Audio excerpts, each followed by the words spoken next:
నమస్తే. 7th November 2019 the Hindu editorial ఎక్స్ప్లెనేషన్కి స్వాగతం. నిన్న మనం అడిగిన MCQs వీటి యొక్క ఆన్సర్స్ ఇవాళ చూద్దాం. First one, which of the following statements is are correct according to the ease of doing business index 2019 ease of doing business index ప్రకారం వీటిలో ఏ statement correct? Ease of doing business index 2019 releases by world bank, correct. It includes 10 parameters. 10 పారామీటర్స్ని base చేసుకుని ease of doing business ఇండెక్స్ని decide చేస్తారు. దాన్ని బట్టి కంట్రీస్కి ర్యాంకింగ్ ఇస్తారు. ఆ 10 పారామీటర్స్ ఏంటి అని కూడా నిన్న మనం ఎడిటోరియల్ డిస్కషన్లో చూసాము, కరెక్ట్. నెక్స్ట్, ఇండియాస్ ర్యాంక్ 2019లో 62 అన్నారు. ఇండియాస్ ర్యాంక్ 62నా? కాదు, 63. 2018 ప్రకారం 77 ఉంది. ఈ ఇయర్ 63 ఉంది. 14 పాయింట్స్ ఇంక్రీజ్ అయింది. So this is wrong. ఈ రెండు correct. So only A and B. Option 3 is right answer. Next, second one, which of the following statements are correct? India is a member of ASEAN group.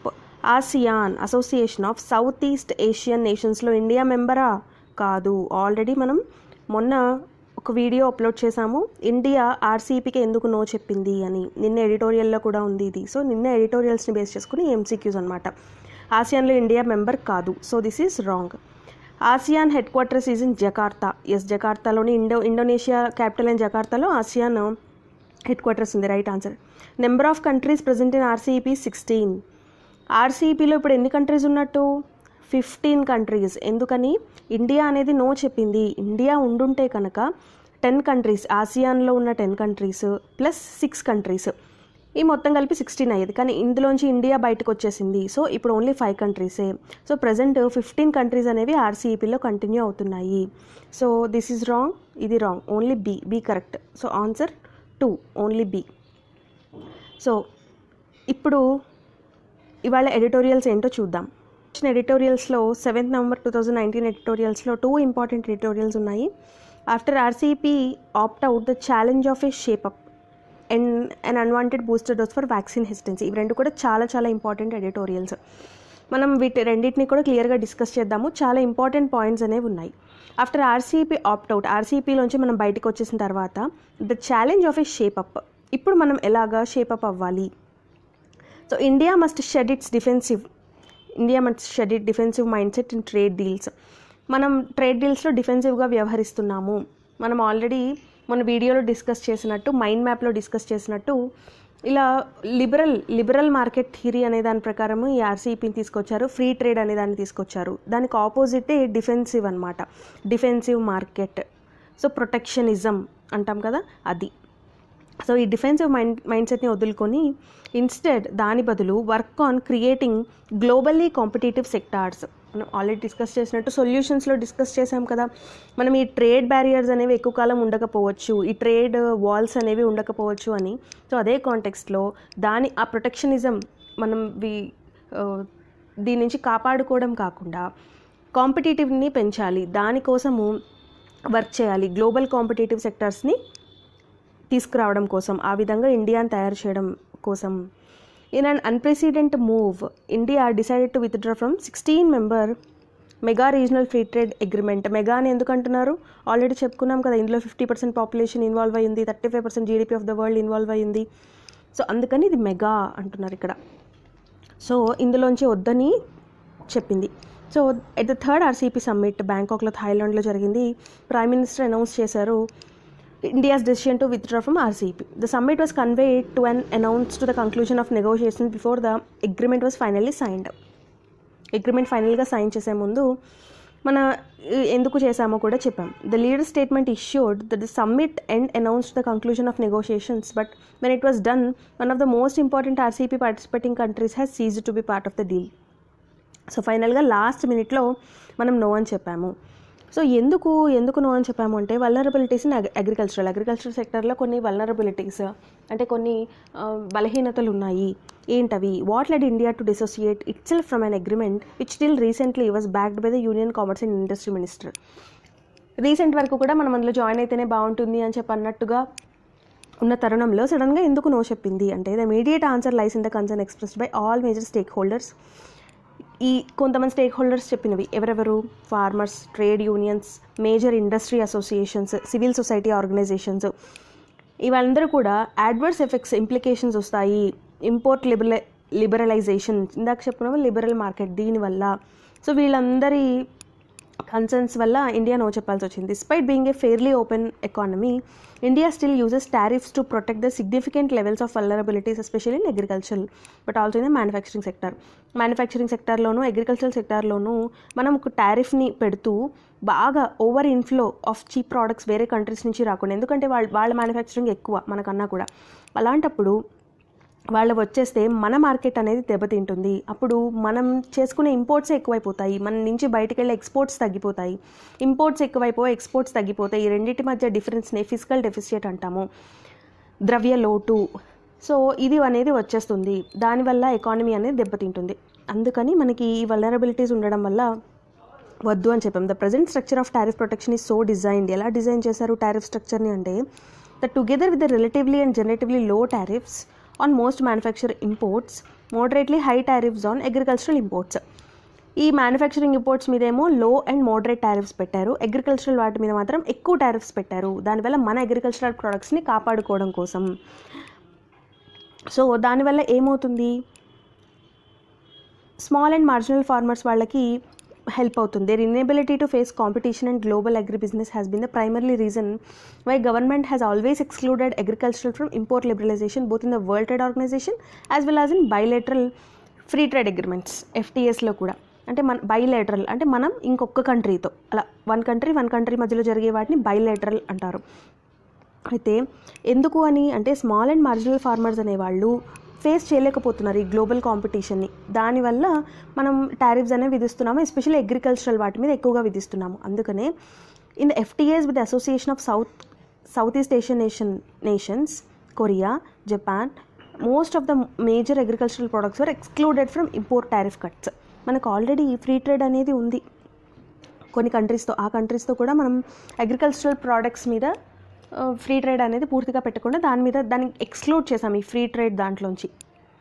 On import protection, ఎందుకని ఇంపోర్ట్స్ని protect చేసుకోవడం కోసం the RCEP threaten to alter the template of import protection that was an almost settled issue for India. అయితే RCEP summits జరిగినప్పుడు ఈ RCEPలో negotiations చేసాం మనం. ఎందుకని మనకి సేమ్ ఇది వేరే కంట్రీస్తో ఉన్న ఫ్రీ ట్రేడ్ అగ్రిమెంట్స్లో లాగానే దీంట్లో కూడా మనకి అగ్రికల్చరల్ వాటికి ఎగ్జంప్షన్ ఇవ్వాలి అని చెప్పి, కానీ అది వాళ్ళు యాక్సెప్ట్ చేయలేదన్నమాట. The guiding principles and objective for negotiating RCEP, the de facto negotiating mandate stated, వాళ్ళ మ్యాండేటరీ ఏం చెప్పిందంటే RCEP will aim at progressively eliminating tariffs and non tariff barriers on substantially all trade. అన్ని రకాల వ్యాపారాలు, అది అగ్రికల్చర్ అయినా manufacturing అయినా కూడా ట్రేడ్ బ్యారియర్స్ని తీసేయడానికి, నాన్ టారిఫ్ బ్యారియర్స్ కోసం అది కృషి చేస్తుంది. అదే RCEP యొక్క ముఖ్య ఉద్దేశము అని చెప్పి దాని యొక్క మ్యాండేటరీలో చెప్పడం జరిగింది. Negotiations should aim to achieve the high level of tariff liberalisation. So negotiations అనేవి తగ్గించడానికి చూడాలి కానీ టారిఫ్స్ పెంచడానికి కాదు. The wording of the negotiation mandate left little scope for India to maintain its regime of import protection in response to the domes of vulnerabilities for example in agriculture. So మన negotiations అనేవి ఏవి కూడా పనిచేయలేదు. అగ్రికల్చర్లో మేము tariffs వేసుకుంటాము, దానికి exclusion ఇవ్వండి, ఇలాంటివి వర్క్ అవ్వలేదు. యట్ అయినా another implication of the RCEP negotiation mandate on tariff elimination for India, ఇంకొకటి ప్రాబ్లం ఏంటి ఇక్కడ, was that China would have had to be given similar levels of market access. చైనాకి కూడా పెద్ద మ్యానుఫ్యాక్చరింగ్ దిగ్గజం, అలాంటి చైనాకు కూడా సిమిలర్గానే అవకాశాలు ఇస్తారు కదా. This set alarm bells rising for Indian manufacturing sector which faces an increasing threat from cheap Chinese products. So దీనివల్ల ఇండియాలో ఉన్న మ్యానుఫ్యాక్చరింగ్ సెక్టర్ అనేది బాగా దెబ్బతింటుంది. అక్కడి నుంచి చీప్గా, ఎందుకంటే అక్కడ మ్యానుఫ్యాక్చరింగ్ బాగా జరుగుతుంది, అందుకని అక్కడి నుంచి చీప్గా ప్రొడక్ట్స్ వస్తే కనుక మనకి చాలా ప్రాబ్లం అవుతుంది అని. The major concern of this sector was that imports from China increased from less than 11 billion in the middle of previous decade to over 76 billion in 2017-18. చూడండి, 1990s ఆ టైంలో $11 బిలియన్ ఉందట చైనా నుంచి మనకు వచ్చేది ఇంపోర్ట్స్, చైనా నుంచి మనం చేసుకునేది. అది ఇప్పుడు ఎంత పెరిగింది చూడండి, $76 బిలియన్ పెరిగిందంటే చైనా నుంచి ఒక వరదలాగా మనకి చీప్ ప్రోడక్ట్స్ అనేవి వస్తున్నాయి. చైనా బజార్ కూడా మనం చూస్తాం కదా చాలా చోట్ల ఇదే. This could quickly increase further when India grants preferential tariffs to its northern neighbours as a part of RCEP deal. So ఇదే వేరే కంట్రీస్కి ఇచ్చినా కూడా మనకి ఇదే అవుతుందన్నమాట. The agriculture and dairy sector also got in to mix of tariff cuts essentially because of agricultural products కూడా ఇలాగే అవుతుంది. ఎందుకని ఆస్ట్రేలియా అండ్ న్యూజిలాండ్ అనేవి అగ్రికల్చరల్ హబ్స్ అనమాట. To have significant interest in these sectors. Agricultural సెక్టర్లో అవి బాగా produce చేస్తున్నాయి, డైరీ ప్రోడక్ట్స్ కానీ అగ్రికల్చరల్ ప్రోడక్ట్స్ కానీ. Australia has large export interest in wheat and sugar. వీట్ని, షుగర్ని ఆస్ట్రేలియా బాగా ఎక్స్పోర్ట్ చేస్తుంది. సో అది ఎగుమతి చేసినప్పుడు వేరే దేశాలకి మన దగ్గర వీట్ ప్రొడక్షన్ కన్నా ఆస్ట్రేలియా నుంచి వచ్చేది తక్కువ ఉందనుకోండి, ఆస్ట్రేలియా వాళ్ళు లాభపడతారు, మనం కాదు, మన రైతులు దెబ్బతింటారు. అది అక్కడ point. 2 of the most politically sensitive commodities for India. So ఇవి రెండు కూడా ఇండియాలో బాగా రైతులు ప్రొడ్యూస్ చేస్తున్నారు, వీట్ అండ్ షుగర్. సో ఇవి సెన్సిటివ్ ప్రోడక్ట్స్, అది ఒకటి రీజన్ కూడా. It is important to point out that in recent months Australia has initiated a dispute against India in WTO arguing that subsidies granted to sugar cane producers violate the rules of agreement on అగ్రికల్చరల్లో ఉన్న అగ్రిమెంట్స్కి వ్యతిరేకంగా ఉంది. India అనేది దాని యొక్క sugar ప్రోడక్ట్స్ని, sugar ఇంపోర్ట్స్ని, ఎక్స్పోర్ట్స్ని పెంచడం కోసము కొన్ని సబ్సిడీస్ అనేది ఇస్తోంది. సో అది అగ్రిమెంట్కి వ్యతిరేకంగా ఉందని WTOలో ఆస్ట్రేలియా మనకు ఆపోజిట్గా కేసు కూడా వేసింది. సో ఈ విధంగా ఉన్నప్పుడు ఇప్పుడు ఆర్సీఈపీని ఎలవ్ చేస్తే ఫ్రీ ట్రేడ్ని ఇంకా దెబ్బతింటాం మనం. 3 other RPC, China, Indonesia, Thailand have join the disputes as third parties. ఈ ఆస్ట్రేలియా వేసిన కేసుకి బ్యాకప్ చేస్తూ, దాన్ని బ్యాకింగ్ చేస్తూ, అంటే దానికి సపోర్ట్ చేస్తూ చైనా, ఇండోనేషియా, థాయిలాండ్ కూడా దాని వెనకాల ఉన్నాయన్నమాట థర్డ్ పార్టీస్గా. So that the strategy of countries is to ensure that India reduces sugar subsidies reduce చేయాలి, which would threaten the viability of sugar producers in country. So sugar producers యొక్క happening అనేది, వాళ్ళ యొక్క బిజినెస్ అనేది తగ్గిపోతుంది. అదొకటి భయము. The resultant vacuum can then be plugged by these interested parties. So ఈ కొరత ఏదైతే వస్తుందో అప్పుడు వీళ్ళు బిజినెస్ లేకపోవడం వల్ల ఆ కొరతని వాళ్ళు మన కంట్రీకి పంపిస్తున్న ఇంపోర్ట్స్, అంటే ఎక్స్పోర్ట్స్, వాళ్ళు ఎక్స్పోర్ట్ చేస్తే మనం ఇంపోర్ట్ చేసుకుంటాం కదా, మనం దిగుమతి చేసుకోవాలి. సో వాళ్ళు దిగుమతి చేసుకుని వాళ్ళు లాభపడాలి అని ఈ కంట్రీస్ యొక్క ప్లాన్ అనమాట. గివెన్ దిస్ బ్యాక్డ్రాప్, ఈ నేపథ్యంలో India's commitment on market access, India యొక్క కమిట్మెంట్ ఏదైతే ఉందో could have provided an additional handle to exploit India's market. So ఈ ఆర్సీఈపీ కింద ఇండియా మార్కెట్ని ఫ్రీగా యాక్సెస్ చేసే అవకాశం ఉండడం వల్ల ఇంకా ఎక్కువగా ఎక్స్ప్లాయిట్ చేసే అవకాశం ఉంటుంది, ఇండియన్ మార్కెట్ని మిస్యూజ్ చేసే అవకాశం ఉంటుంది, పాడు చేసే అవకాశం ఉంటుంది. ఈ అగ్రికల్చర్లోనే కాకుండా డైరీ సెక్టర్లో కూడా కన్సర్న్స్ ఉన్నాయి. The threat faced by the stakeholder in the dairy business from the RCEP has been widely discussed. ఈ డైరీ సెక్టర్లో కూడా చాలామంది దెబ్బతింటారు ఇండియాలో అనే దాన్ని డిస్కస్ చేశారు. New Zealand second largest exporter of milk products in this group of products has contributed between a third and fourth of the country's total export in recent years. New Zealand is second largest exporter.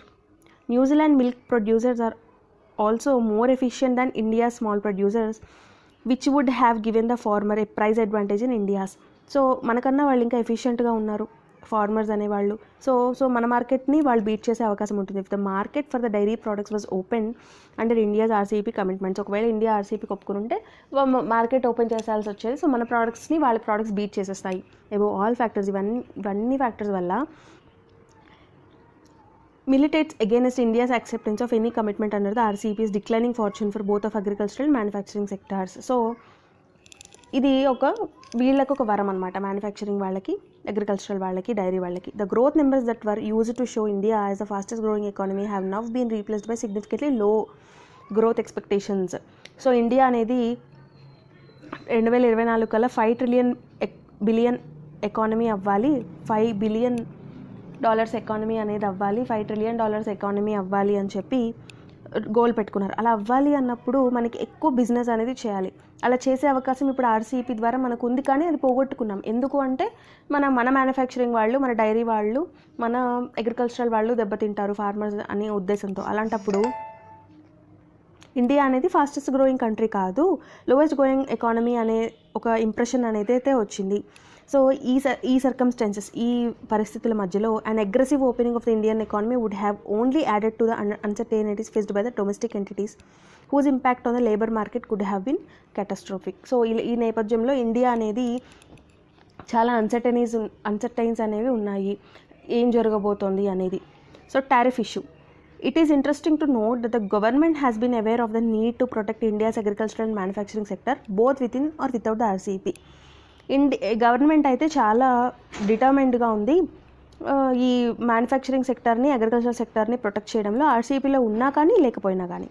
Within the RCEP, the government's first offer on tariff liberalization made in 2015, it was also put out in the public domain, took a rather conservative position. 2015లోనే ఒక offer వచ్చింది. So అప్పుడు government పెట్టింది, అందరి దృష్టిని ఆకర్షించింది. It spoke, అదేం చెప్పింది, tariff elimination of 80% of imports from ASEAN and just 42.5% of imports from China which would have address the vulnerabilities discussed earlier. అయితే వీళ్ళ నుంచి 80%, 42.5% టారిఫ్ ఎలిమినేషన్ చేయాలి అని చెప్పి పెట్టింది. అవి కూడా ఈ వల్నరబిలిటీస్ని కొంచెం అడ్రస్ చేయొచ్చు, but which would have addressed subsequently India change its stands and agreed to deep cuts in tariffs. Two critical process issues need to be raised in this context. ఏంటవి? The first is the circumstance under which the change from the initial negotiation position was made is not clear. First already join అవుదాం అనుకున్నారు కదా, అది క్లియర్గా లేదు. And the second is unlike the initial offer, the subsequent offers for the government made in the negotiations were not brought in the public domain. Second government ఏం చెప్పిందో అవి public డొమైన్లోకి అయితే రాలేదు. India's continued engagement in RCP negotiations on market access that had set complete tariff elimination as the objective seemed even more intriguing. అంటే India RCP నెగోషియేషన్స్లో మార్కెట్కి సంబంధించి చెప్పినవేవి కూడా second time public డొమైన్లోకి రాలేదు 2017 తర్వాత. In response to the demands made by the several sectors.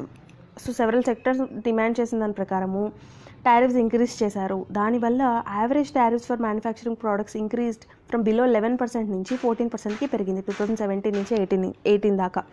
While agricultural products అయితే 33% నుంచి 39% వరకు పెరిగింది. సో ఇలా మనం టారిఫ్స్ని పెంచి వేరే వాళ్ళ ప్రోడక్ట్స్ రావడానికి కొంచెం తగ్గించి మన ప్రోడక్ట్స్కి మార్కెట్ అనేది పెట్టుకుంటున్నాము. సో దీన్ని ఎలా అడ్రస్ చేయాలి మనం? Addressing competitiveness. ఈ కాంపిటీషన్ని మనం కొంచెం ఎస్కేప్ అవుతున్నాం కాంపిటీషన్ నుంచి, బట్ ధైర్యంగా ఎదుర్కొని తట్టుకోవడానికి మనం ఏం చేయాలి ఈ కాంపిటీషన్ నుంచి అంటే, final issue that needs to be addressed is whether joining the RCEP could have contributed in any way in increasing India's exports and participation in the value chains. So ఒకవేళ join అయ్యి ఉంటే కనుక మన exports కూడా పెంచుకునే అవకాశం ఉంటుంది కదా. This is an issue that has repeatedly been spoken in aftermath of India's pull out from the mega regional trade agreement. సో ఈ అగ్రిమెంట్ నుంచి బయటకు వచ్చేసిన తర్వాత ఈ ఇష్యూ మీద ఎక్కువ అవుతుంది. ఒకవేళ జాయిన్ అయ్యి ఉంటే పెంచుకునేదే కదా, మరి కాంపిటేటివ్నెస్ని మనం ఎప్పుడు ఫేస్ చేయాలి అని. The reality in this regard can be understood by taking a quick look at the free trade agreements with ASEAN, Korea and Japan. మనకు ఆల్రెడీ ఆసియాన్ దేశాలతో, కొరియా, నార్త్ కొరియా అండ్ జపాన్తో మనకి ఉన్నాయి ఫ్రీ ట్రేడ్ అగ్రిమెంట్స్ అనేవి. So వాటి నుంచి మనం పాఠాలు నేర్చుకుని దాన్ని బట్టి ఆలోచించాలి. ఇన్ ఆల్ దీస్ అగ్రిమెంట్స్, వీళ్ళతో ఉన్న అగ్రిమెంట్స్లో India has run increasing trade deficit. ఇండియాకి అనేది ట్రేడ్ డెఫిషిట్ పెరిగిపోయింది. అంటే వాళ్ళ నుంచి మనకు వచ్చేవి ఎక్కువైపోయాయి, మన నుంచి బయటకు వెళ్ళేవి తక్కువైపోయాయి. So essential only because exports have not seen desired levels. Exports అనేవి తగ్గిపోయాయి, ఇంపోర్ట్స్ అనేవి పెరిగిపోయాయి అనమాట. The explanation in this phenomena lies in the lack of competitiveness in Indian enterprises. Indian ఎంటర్ప్రైజెస్లో కాంపిటేటివ్నెస్ అనేది తగ్గిపోయింది, దానివల్లే ఇలా జరుగుతోంది. సో ఇది ఈ ఎక్స్ప్లెనేషన్ నుంచి తెలుస్తోంది, అగ్రికల్చరల్ సెక్టర్లో, మ్యానుఫ్యాక్చరింగ్ సెక్టర్లో కూడా. అందుకని throughout the period in which economic reforms have played out successive government have not focused on policies. ఈ సక్సెసివ్గా అంటే వెంటనే మళ్ళీ గెలిచింది కదా, సో ఈ సక్సెసివ్ గవర్నమెంట్స్ అనేవి ఈ పాలసీస్ మీద, కాంపిటేటివ్నెస్ని పెంచడానికి ఎకనామిక్ రిఫార్మ్స్ మీద, పాలసీస్ మీద అంత ఎఫిషియన్స్గా పనిచేయలేదు. సో ఫోకస్ చేయలేదు. As the dust settles after the RCEP RCEP exit అయిపోయిన తర్వాత ఓకే ఏదో ఒకటి తేలిపోయింది మొత్తానికి. అయితే the government must focus on the mechanism through which India can create globally competitive sectors that can demand market access in India's partner countries. అప్పుడు India అనేది కొన్ని మెకానిజమ్స్ని తీసుకురావాలి, ఇండియా గ్లోబల్గా కాంపిటేటివ్గా ఉండగలిగేలాగా, వాళ్ళతో పోటీ చేసేలాగా. In India's partner countries, India దాని partner కంట్రీస్తో. Until then, అప్పటి వరకు India will be saddled with a defensive mindset in trade negotiations. Saddled అంటే అలాగే చెప్పబడుతుంది, డిఫెన్స్ మైండ్ సెట్తోనే ఉంది దాని యొక్క ట్రేడ్ నెగోషియేషన్స్లో. ఓపెన్ మార్కెట్, ఫ్రీ ట్రేడ్ అనేది అలౌ చేయలేదు ఇండియా అని చెప్పి. సో ఇండియా దాని కాంపిటేటివ్నెస్ని పెంచుకోవాలి అని చెప్పి ఈ ఆర్టికల్లో చెప్తున్నారు. నెక్స్ట్, ఇది చాలా ఇంపార్టెంట్ ఆర్టికల్ అండి. And unwanted booster dose for vaccine hesitancy. Vaccine hesitancy అనేది ఉంది. ఎందుకని వ్యాక్సిన్ హెసిటెన్సీ ఉంది? అయితే మనం ఇక్కడ ఒక ఏ సందర్భంలో ఇది చెప్తున్నారు అనేది చూద్దాం. The unchallenged spread of misfortune from a United Nations based platform could effect the global vaccination programme. ఈ మిస్ఇన్ఫర్మేషన్ అనేది బాగా ఉంది. మిస్ఇన్ఫర్మేషన్ అంటే తప్పుగా అర్థం చేసుకోవడము, నిజం కాని దాన్ని ప్రోపగండా చేయడము, స్ప్రెడ్ చేయడం అనమాట. అయితే దేని గురించి మిస్ఇన్ఫర్మేషన్? వ్యాక్సిన్ గురించి మిస్ఇన్ఫర్మేషన్. ఇక్కడ ఒక ఆశ్చర్యపోయే సర్వే జరిగింది చూడండి. జనవరిలో the World Health Organization listed vaccine hesitancy as among the top 10 threats to global health this year. చూడండి, గ్లోబల్ హెల్త్ అనేది ఇంపార్టెంట్. గ్లోబల్ హెల్త్ అని అందరూ మాట్లాడుతున్నారు. యూనివర్సల్ హెల్త్ పాలసీ అని చెప్పి. వీటిల్లో థ్రెట్స్ ఏవైతే ఉంటాయో వాటిలో టాప్ 10 థ్రెట్స్లో ఉంది వ్యాక్సిన్ హెసిటెన్సీ. అంటే వ్యాక్సిన్ని హెసిటేట్ చేయడము, వద్దనుకోవడము. హెసిటెన్సీ అనే దానికి డెఫినేషన్ కూడా ఇచ్చారు చూడండి. It is defined as reluctance or refusal to vaccine despite the availability of the vaccine. Vaccine అవైలబుల్గా ఉన్నా కూడా దాన్ని వేసుకోవడానికి ఇష్టపడకపోవడము. ఎందుకని ఇష్టపడట్లేదు? 1.5 million vaccine coverage improves every year. అయితే 1.5 మిలియన్ ఇంక్రీజ్ అవుతుంది. 1,40,000 people from 140 countries has revealed the striking difference in how people trust vaccines. కానీ కూడా 1,40,000 పీపుల్ అనేవాళ్ళు 140 కంట్రీస్ నుంచి వ్యాక్సిన్స్ వేసుకోవట్లేదు. ఎందుకని? 95% from South Asia trusted vaccine followed by Eastern Africa 92%. South ఏషియాలో 95%, Eastern ఆఫ్రికాలో 92% ఉన్నారు. వ్యాక్సిన్ని నమ్ముతున్నారు, వేసుకుంటున్నారు. ఓకే. కానీ ఈస్టర్న్ యూరోప్లో మాత్రం 59%, 52% ఉన్నారు. ఎందుకని చూడండి. అక్టోబర్ 10, 2019 ప్రకారము 4,24,000 మీజిల్స్కి గురైతే 1,73,000 హోల్ 2018. అంటే 2018లో 1,73,000 మాత్రమే. 2019లో అది 4,24,000కి పెరిగింది. ఏంటవి? మీజిల్స్ కేస్ అనేది. అంటే వాళ్ళందరూ వ్యాక్సిన్ తీసుకోలేదు అని అర్థం అనమాట. అంతలా పెరిగిపోయింది వ్యాక్సిన్ హెసిటెన్సీ పెరిగిపోవడం వల్ల. ఓకే. అయితే ఇండియాలో ఏం జరుగుతుంది? ఇండియాలో కూడా వ్యాక్సిన్ హెసిటెన్సీ అనేది ఉందా? ఎస్, ఉంది. ఇండియాలో కూడా ఉంది. Has been a concern in India also.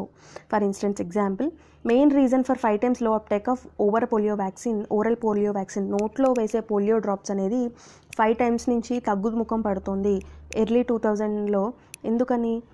ఉత్తరప్రదేశ్లో ఉన్న పూర్ ముస్లిం కమ్యూనిటీలో వాళ్ళకి ఒక ఫియర్ అనేది వచ్చింది, మిస్కన్సెప్షన్, తప్పుగా అర్థం చేసుకోవడము, ఒక భయం అనేది వచ్చింది. ఎందుకని? పోలియో వ్యాక్సిన్ వల్ల ఇల్నెస్, వ్యాధులు వస్తాయని, ఇన్ఫెర్టిలిటీ సంతానలేమి వస్తుందని, ఇన్ఎఫెక్టివ్గా మారిపోతారని. అలాగే 2016లో కూడా కొన్ని ముస్లిం కంట్రీస్ అనేవి నార్త్ కేరళ డిస్ట్రిక్ట్లో ఉన్న 2 districtsలో డిప్టీరియా వ్యాక్సిన్ని వేసుకోలేదు. ఎందుకని అంటే ఒక ప్రోపగండా జరిగింది, రాంగ్ ప్రోపగండా. ఎందుకని? ఇది మైక్రోబ్స్ ఉన్నాయి, ఆ వ్యాక్సిన్లో కెమికల్స్ ఉన్నాయి, అలాగే యానిమల్ డిరైవ్డ్ ప్రోడక్ట్స్ అనేవి ఉన్నాయి, అవన్నీ ఫర్బిడన్, మన ఇస్లామిక్ లా ప్రకారం అవన్నీ మనం ముట్టుకోకూడదు. సో అందుకని వ్యాక్సిన్ వేయించుకోలేదు డిప్టీరియాకు సంబంధించి. తమిళనాడు, కర్ణాటకలో కూడా హై వ్యాక్సిన్ యాక్సెప్టెన్స్ విట్నెస్ లో uptake of measles rubella vaccine. High uptake of vaccine ఉన్నప్పటికీ కూడా మీజిల్స్ రుబెల్లా వ్యాక్సిన్ మాత్రం వేసుకోలేదు. ఎందుకని అంటే స్ప్రెడ్ త్రూ సోషల్ మీడియా ద్వారా ఇవన్నీ కూడా వచ్చాయి. అడ్వర్స్ ఎఫెక్ట్స్ ఫ్రమ్ వ్యాక్సినేషన్ నుంచి అడ్వర్స్ ఎఫెక్ట్స్ వస్తున్నాయి, పిల్లలకి లేని రోగాలు కూడా వస్తున్నాయి అని చెప్పి. అందుకని ఇది ఒక పెద్ద హ్యూజ్ ఛాలెంజ్గా మారిపోయింది హెల్త్ మినిస్ట్రీకి, అసలు ఈ మిస్ఇన్ఫర్మేషన్ని పోగొట్టడం కోసం. సో ఈ మిస్ఇన్ఫర్మేషన్ని పోగొట్టాలి, అందుకని చాలా కృషి చేయాలి అని చెప్పి. As per World Health Organization recommendations in September 2018, the protection afforded by flu vaccines has been widened with the availability of vaccine containing 4 strains instead of 3. ఇక్కడ ఇంకొక ఇంపార్టెంట్ పాయింట్ కూడా ఉందండి. ఏంటంటే ఒక్కసారి ఓపెన్ చేసిన తర్వాత దాన్ని ఈ హెల్త్ వర్కర్స్కి కూడా కొంతమందికి అవేర్నెస్ అనేది ఉండకపోవడం వల్ల కూడా వ్యాక్సిన్ అనేవి ఒకసారి ఓపెన్ చేస్తే దాన్ని వాడేసేయాలి, లేకపోతే అది పోతుంది అన్న మిస్కన్సెప్షన్ కూడా ఉంటుంది. కొన్ని సెట్స్ లాగా వస్తాయి, దాంట్లో ఒక 10 vaccines ఉంటాయి. అవి ఓపెన్ చేశాక ఇంకా వాడేయాలి అనుకుంటారు, దానివల్ల కూడా కొంత ప్రాబ్లం వస్తుంది. కానీ అవి ఓపెన్ చేశాక కూడా ఒక 1-2 weeks ఉంటాయి, ఈలోపు 10 members అయిపోతారు. ఇలాంటివి యునైటెడ్ నేషన్ హెల్త్ ఆర్గనైజేషన్ ఇస్తోంది. వరల్డ్ హెల్త్ ఆర్గనైజేషన్ అనేవి సూచనలు ఇస్తున్నా కూడా ఇంకా అవేర్నెస్ అనేది లేదు.